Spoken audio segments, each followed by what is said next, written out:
everyone, and welcome back to another episode of the Performance Cafe. So today I have got a particularly interesting as you may know, we've been working on a bit of a series on changing business and all of the ups and downs and why it's difficult and what sort of roles people play in change and how do we address employee or team member change concerns in a way that's actually going to solve the issue and not just put a bandage on it. And for this episode, I wanted to go to a place that's rather close to my heart. And I wanted to ask you, as the leader, what impact does the change have on you? Because you see, very often we're in the situation where we are working and there's pressure from the top to make the change work, even if we're not part of the change management team. We just, as a leader, you must draw for this change, right? You've got to make sure that this change happens.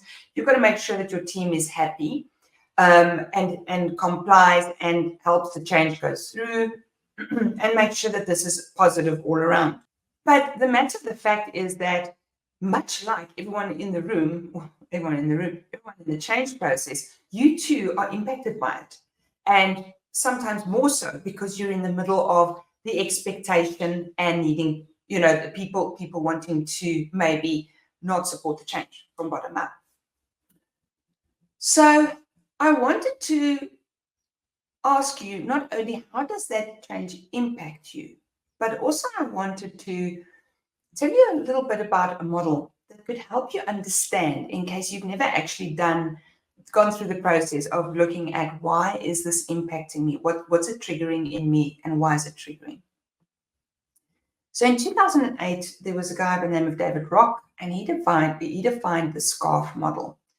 And what he said basically is when we take a look at things like change, it threats to our physical survival, right? And that's why it kicks up such strong emotions.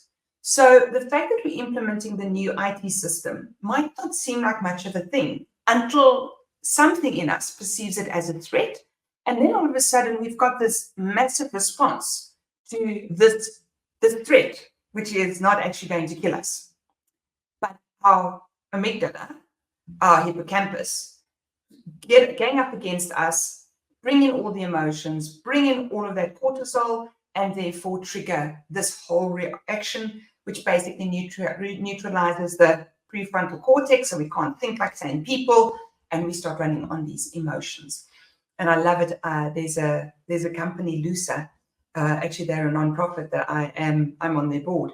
And one of the trainings that they deliver, they actually talk about this as a man riding an elephant. And the amygdala and the hippocampus is the elephant. And the prefrontal cortex on the top is the man that's trying to steer this massive elephant. And the moment that the man loses control, of course, you can see how much volume there is in all the emotions that are being pushed up. So that's basically what happens. It's a biological process. I've explained this 1,000 times. There are a couple of videos if you want to go and search for those. But what happens is we have to understand what's that essence, what's tripping us up. And so David Rock defined 5 key domains, and he said that these came out specifically in social situations. And I would like us to go through those and just take a look at, I'd like you to actually take a particular example and think through this as I go through it. The first area that he says is impacted is our status, our relative importance to others. This change that you're battling with, this thing that you don't want to do, does it trigger your sense of importance in relation to others? Example of this would be, for example, a company that I worked with that actually had a policy that their employees are never promoted to leadership of the team they were ever in. Because the moment that you take one person and make them the leader, their peers feel less important. They didn't actually lose anything. They still have the same status they had. But because of that gap, they always said, if you're going to be promoted to a leadership position, it goes to a different part of the business. You go to a different part of the business. The next is certainty. And that's our ability to predict the future. And I mean, How many videos do we not watch where that the whole premise is the aliens are invading the world and we don't know what's going to happen? In one of my previous videos, I said, what if head office manages the change?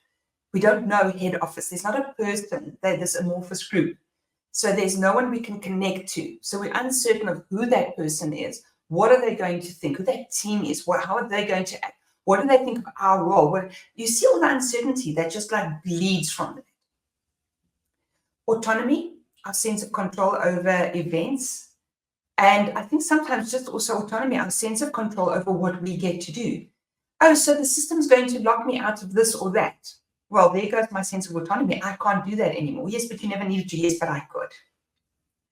The next one is relatedness. How safe we feel with others. And it relates a little bit to that example that I gave with certainty as well. It's like, I know that I feel safe with my team. We have that concept of organizational safety. If I feel safe, I'm prepared to face the change because the team will weather it together.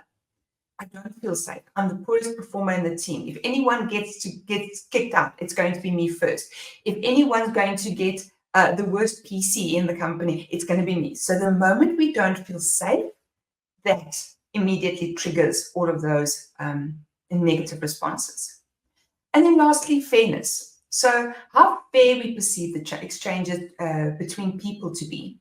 And sometimes, how fair do we believe that we are being dealt with in the system? It's like, oh, we're too low down the food chain in the hierarchy of the corporate, therefore they won't be fair to us because we don't matter.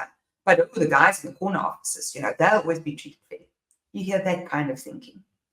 So when you as a leader are facing a change, is this change triggering your status, your importance, your certainty, your ability to predict, your autonomy, how much you feel you can control the events, your relatedness, how safe you feel in the organization, or your sense of fairness, and how you think that you will be impacted because of that. The reason I ask this is because it is so important for you to be aware of how this change is impacting you and how it's making you feel before you even start going down the rabbit hole of trying to help and support your team. Because unless you've got this, unless you understand this and you really solid on the way forward and what you want to get from this, it's going to be very difficult for you to be able to guide someone else who's also feeling vulnerable and uncertain. So as always, I hope that this has been a useful session for you. I hope that you're going to get much from this video. As always, if this was of interest to you, go over to perform4.com, our website, and you will find this written up as a blog as well. And then, it's me and my cup of coffee, and then I'll see you again at the next Performance Coach.